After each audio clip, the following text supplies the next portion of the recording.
spicy interviews with interesting people from all over the world. In today's video you will see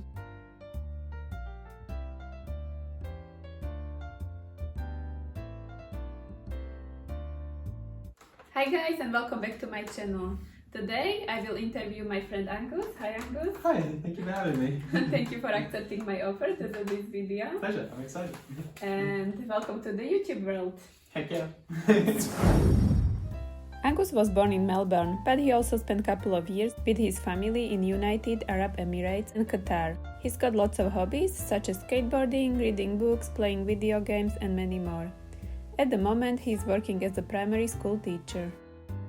Angus, in my eyes, you are a very interesting and super active guy. Thank you. Let's begin with your tattoo. What was the inspiration? So my first tattoo is the one on the back of my leg, on the back of my calf, and it was kind of inspired by a song called Feel Good Inc. by the Gorillaz, and there was like this floating island in the music video that I was just found kind of captivating. It is also inspired by the idea of the quote that no man is an island, and that, you know, you need to rely on other people. And I thought a floating island is kind of nice, because although I think that quote is true, at the same time, a little bit of independence and a little bit of individuality is quite important. So yeah, I like the floating island. And also, I just kind of like it. It's a little bit fantasy, it's a little bit sci-fi. At the time though, it was very, very painful. Behind the knee is a really painful spot to get a tattoo. So if you're ever thinking about it, just be careful. And I got the tattoo about 6 years ago, when I was about 20 years old. Any regrets? No. My next question is, how did you get into skateboarding? Yeah, when I was just in primary school, I was looking for sports clubs and stuff to join, but there was not a lot of sports clubs when we were living overseas. There's a bit of baseball, but I wasn't really into baseball, so we got a skateboard. And yeah, it's cool because you can skateboard anywhere you want. You know, you can skateboard in the street, car park. You don't really need a team. You can just do it by yourself, and yeah, it worked out nicely. And also had a few other kids at school who liked to skateboard, so made a couple of friends and we all just, went out together. It was really nice. Have you ever attended any competitions? Not really. I did a couple of competitions when I was very little.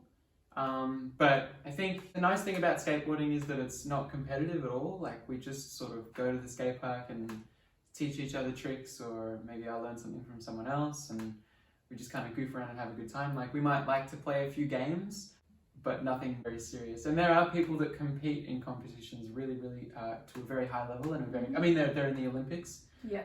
But I don't think that's the main focus of skateboarding. I think the main focus of skateboarding is mostly something along the lines of just having fun, basically. Nice. Yeah. And have you ever injured yourself seriously, or? Yeah. I think I've probably torn every ligament in both of my ankles at least once. A few of them twice. And I've torn the ACL, which is a ligament inside your kneecap, which is when your kneecap, usually your knee bends in this way, but my knee popped out like that, and I snapped the ligament. So that really hurt, and that was surgery and lots of rehab, and I still get pain, so try not to tear your ACL, if you can. Did that happen? 2.5 years ago? Yeah, so it's a bit of a process. It's a bit of, definitely a struggle. But I probably shouldn't skateboard because you're just always getting injured. But the thing is, it's just too much fun and it feels too good and it's too social. So I'm just going to keep doing it. You're still young. Yeah, right. You can recover. Not that young.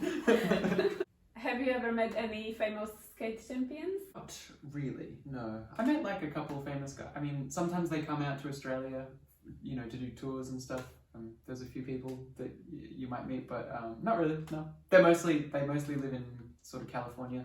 Like, there's a lot of professionals who start in Australia and then get good enough to go out there, and that's where sort of the money is and all the big brands are, so that's usually where they gravitate to. And skateboarding leads to your second hobby, which is playing video games. But you tell us more, please. Yeah, I like video games too. I like skateboarding video games. I like most video games that are sort of simulators, so really close to the actual experience of whatever the game is about, you know, because I think a lot of video games are quite shallow and you click a button and get an instant reward.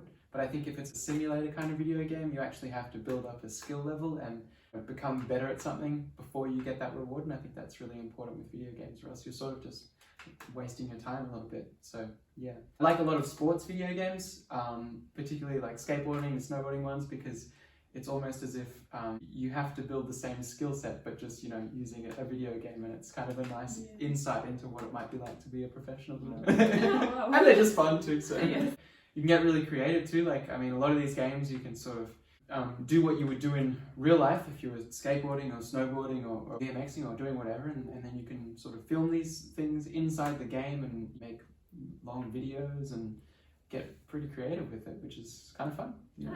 And you're doing the videos, right?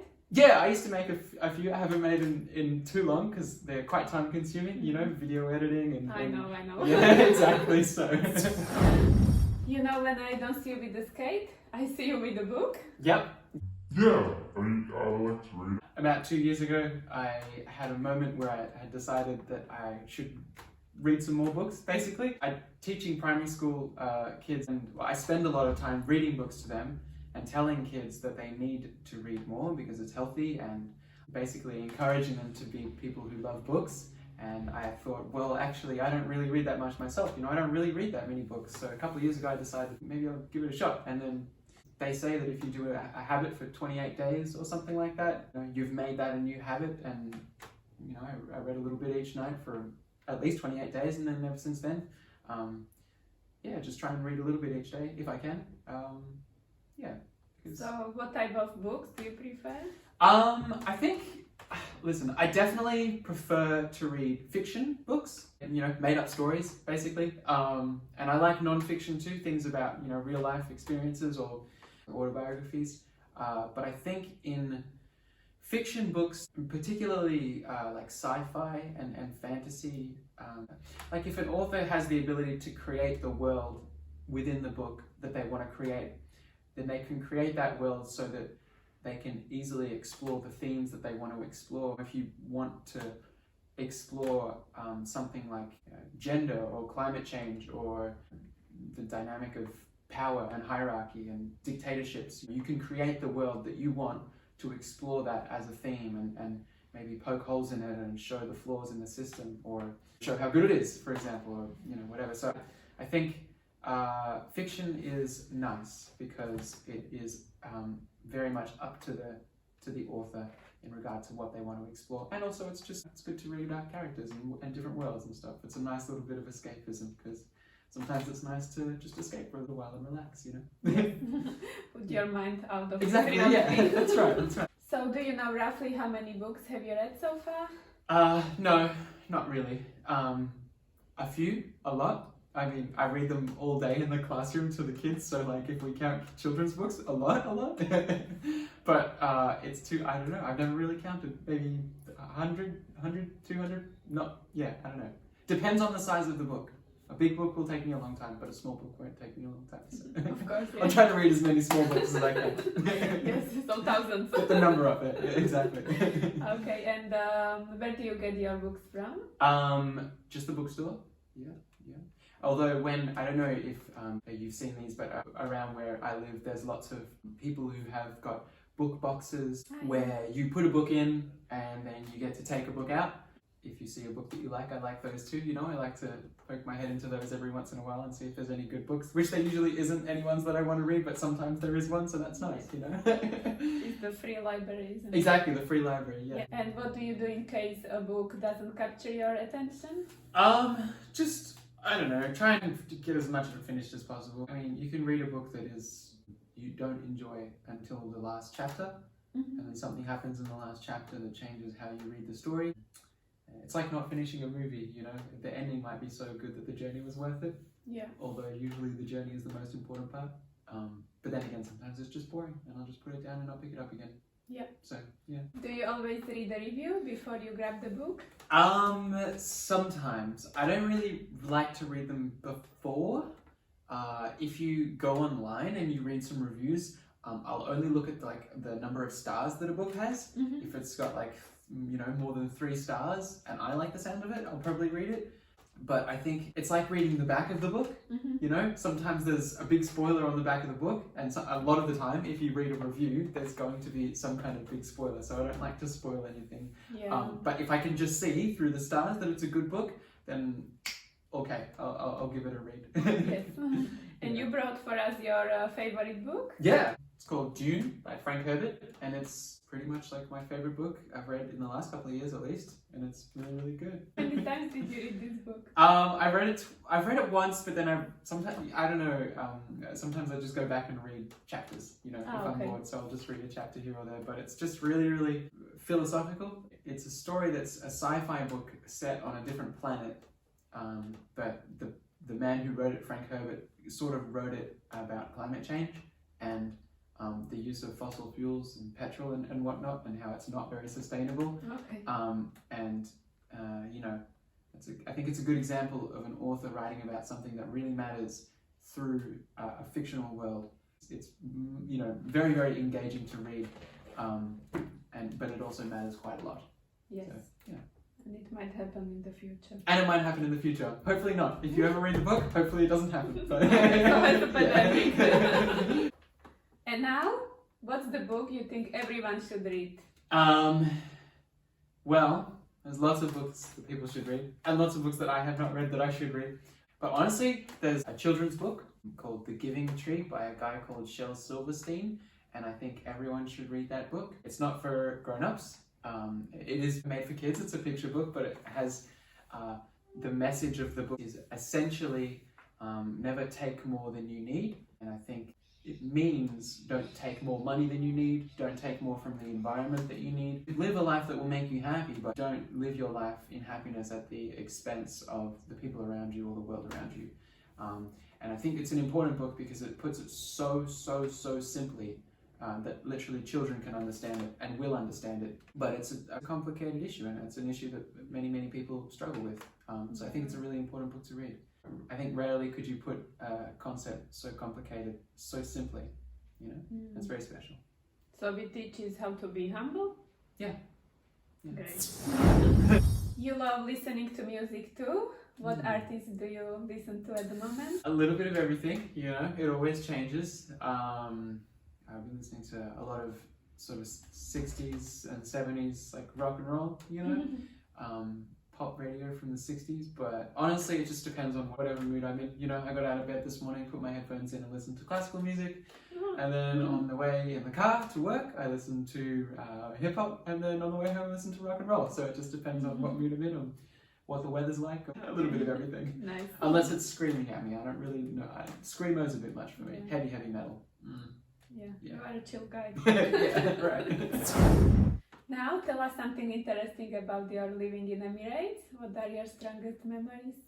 I think some of my strongest memories are firstly just exploring. There's a lot of history there. There's a lot of sand dunes, desert castles, and there's a lot of gorges, and we went to a lot of what are called wadis, which is like basically it's a gorge with a river and then a really deep pool that you can swim in, and you know, there's usually multiple pools in a row. I used to walk to a lot of them, and I remember this one where I went to. You swim in a cave, and then you have to swim underneath through a rock tunnel to the next cave, and then you do that a couple times to get really deep into the system of caves. And it's because it's the Emirates, it's like 40 degrees, so the water is perfect. We went to this other one where you put your feet in the water and little fish come and nibble at your feet and clean your feet basically, which was really crazy. So yeah, I don't know, I think just exploring was the most memorable part of that experience. Nice. Yeah. And have you learned any Arabic? No, a little bit, but I think I probably could have been a much better student when I was at school. Probably should have paid a little bit more attention. So what was the biggest pros and cons of living there? I think one of probably the biggest cons was just moving around a lot. Like it was tough moving from school to school. You have to get new friends, get new teachers, get new life basically. So yeah, that was a bit of a drawback, but aside from that, it was pretty great. There are not a lot of cons. The best pros about it was that it exposes you to different cultures, right? Different religions, different perspectives, and it kind of helps you understand your place in the world, and helps you to realize that there's a lot more than just what you are given in the place that you're born, for example. Other pros could be the food. Like, I love Middle Eastern food. I love the hot weather, the nightlife over there. I was only a kid, so it wasn't real nightlife, but no one does anything during the day. All the shops are mostly closed, and then when the sun goes down, everything opens up and everyone comes out, and you know, like, your shopping malls are open until about 2 o'clock in the morning. Just everything's done in a different style, and it helps you with your culture, helps expand what you know about culture. Nice, interesting, yeah. So can you imagine living there a bit longer, or do you prefer it still here in Australia? I think it was a nice experience, but I think moving back to Australia was probably a good thing. Like, it's like when you travel, right? You go backpacking overseas, and it's a great experience, but ultimately you do need to come back and make sure your life is okay. You don't want to become lost, and I think it's really, really fantastic to get that life experience. But if I stayed over there, I don't know where I would be. I probably, wouldn't be living in Melbourne. I probably wouldn't be a teacher, and I like what I'm doing, so I think it's worked out nicely so far. Yeah. Good destiny. Yeah, right. What was in your eyes the main cultural difference between Australia and Arabic countries? I don't know about all Arabic countries, but I guess the Emirates and Qatar, which is the two places that I was living, I think the main cultural difference is the amount of time that it has being a modern country, a developed country. Countries like the Emirates, they only recently discovered oil. Their countries are only 50, 60, 70 years old, and they've gone from being a fairly underdeveloped sort of societal structure to something that is extraordinarily developed very, very quickly. Whereas countries like Australia, it's taking hundreds of years, and Europe, it's taken many, many hundreds of years. And I think that to some extent that means that there's sort of different values, different sort of priorities for different countries. And I think a lot of the priorities for countries that develop so quickly, like the Emirates, is they really focus on becoming the most modern and the most technically proficient country, or very, very, very developed. And I think it's just interesting. Like, there's a very fast-paced lifestyle and a very well-resourced lifestyle too, compared to a lot of countries. So, interesting little cultural difference there. As you already mentioned, you're currently working as a teacher in primary school. Mm-hmm. What brought you to this profession? I wasn't really sure what to do after I finished high school, so I thought teaching would be pretty fun. And then I got in, and then the course that I did, they put you into the classroom within like 20 days of starting the course, so you get to try it out really quickly.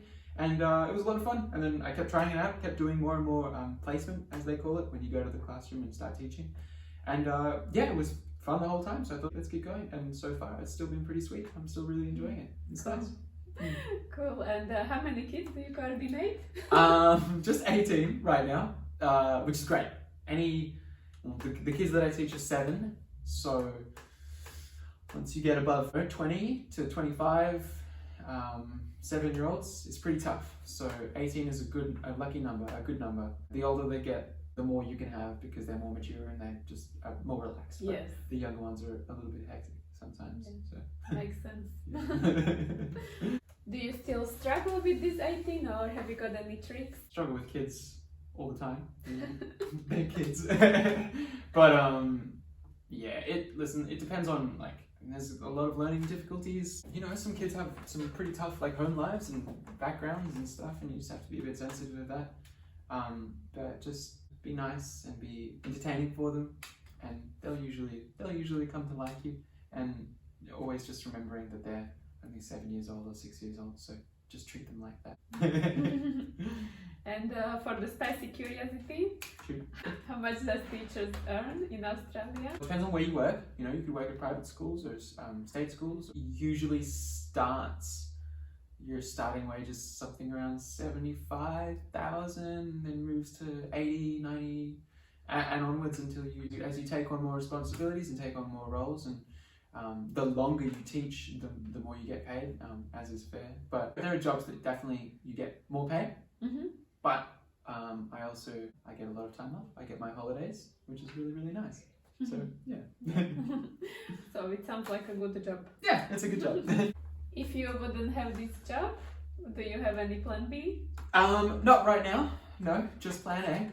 But I don't know, there's a lot of stuff you can do, right? I think, even within teaching, there's a lot of different jobs you can do. You don't actually just have to be a classroom teacher, so we'll see what happens. I don't think I'll be a classroom teacher forever, because it is a great place to start, but certain ambitions. I think I'd like to go somewhere down the direction of perhaps psychology and helping children with issues that they have.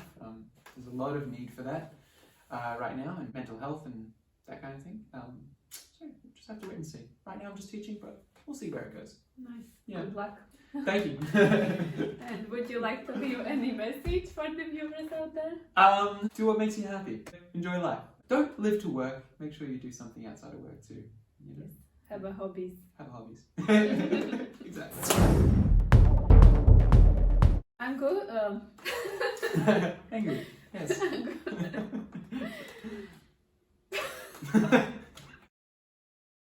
What was in your So have you had Go on. no, If you enjoyed today's video, then please give it a thumbs up and subscribe to my channel. Thank you.